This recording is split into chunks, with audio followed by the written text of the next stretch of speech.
girls, Tiffany Dawn here, and welcome back to another week of Tuesday Girl Talk. And today I am here with another friend with an amazing accent. This is YouTuber Sabrina from Australia, and let me have her introduce herself. Hi guys, it's Sabrina here. Welcome to this video. So you should definitely check her out and hit subscribe. She's awesome. So today Sabrina and I will be talking about 6 ways to be a good friend. So give this video a thumbs up if you like it, hit subscribe if you haven't already, and comment below what helps you be a good friend.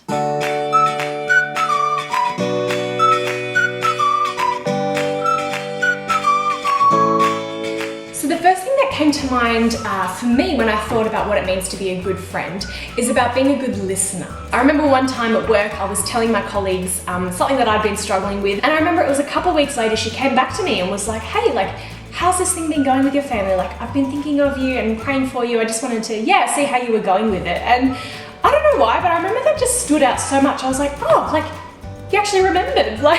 Growing up, I've heard it said, you've got 2 ears, but only 1 mouth, so you should be doing twice as much listening as you should be talking. But I think that's a pretty good principle, actually, to listen to others well, to be present and engage well in conversations, and then, to be intentional about following up about things that you hear.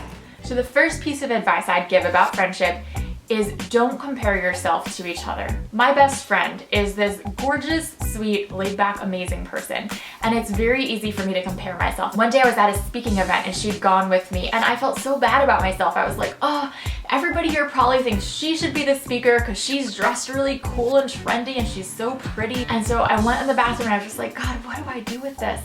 And I felt like he just put in my heart, Tiffany, I don't compare you like you compare you. I'm not looking at you and your best friend saying oh, Jesus, great job on her best friend. She's super awesome. Oh yeah, and there's Tiffany. Good job on her too, I guess.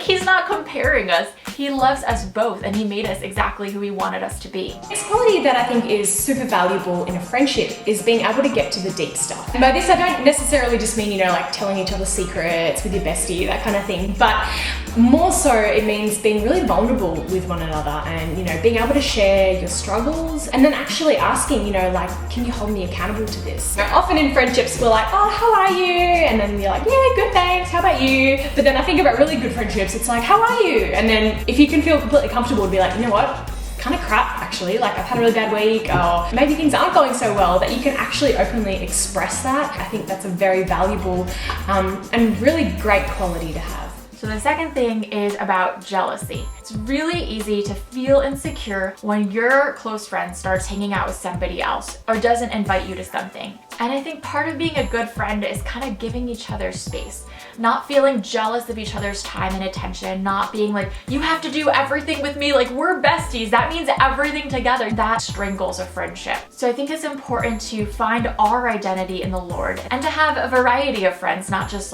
one friend. Because if you only have one friend, then it's so easy to feel jealous of them and their other friends. And don't put the pressure on your friends to always have to include you in everything they're doing. The next trait that I think makes a great friend and also cultivates a healthy friendship is investing time into your friendship. There's been so many times where I've run into a friend either at the shops or at a 21st or something, and we're catching up over old times, and they're like, oh my gosh, we should totally catch up, let's organize a coffee date. And of course it never happens. So I think it's important with a friendship that you really do want to invest in is that you're gonna have to make time for one another. And I get it, we've all got busy lives and stuff like that, but sometimes I just think back to, the best chats that I've had and the best times that I've had is just when someone's been available. Just last week, I found out about this 24-hour donut shop near our house. What even, right? 24-hour donuts.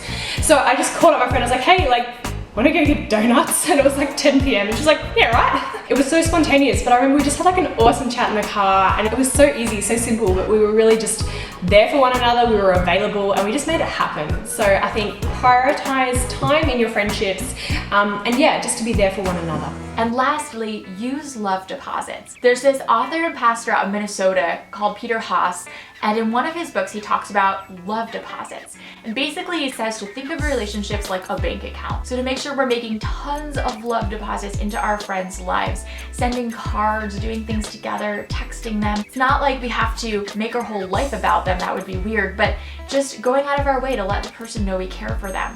But it's also important to make some of those withdrawals. And here's what I mean by withdrawal. It's basically being honest with the person. So if you see something in their life that's really dangerous or unwise, tell them. One of the things I love most about my best friend is that when I'm doing something stupid, she tells me and she's like, you need to stop. I remember one time I'd broken up with this boy and he still really liked me and I didn't know if I liked him, so I kept going on dates with him and then stopping and then going and stopping, and finally she was like, enough is enough. Like, you need to not see this guy for 3 months and figure out where you stand.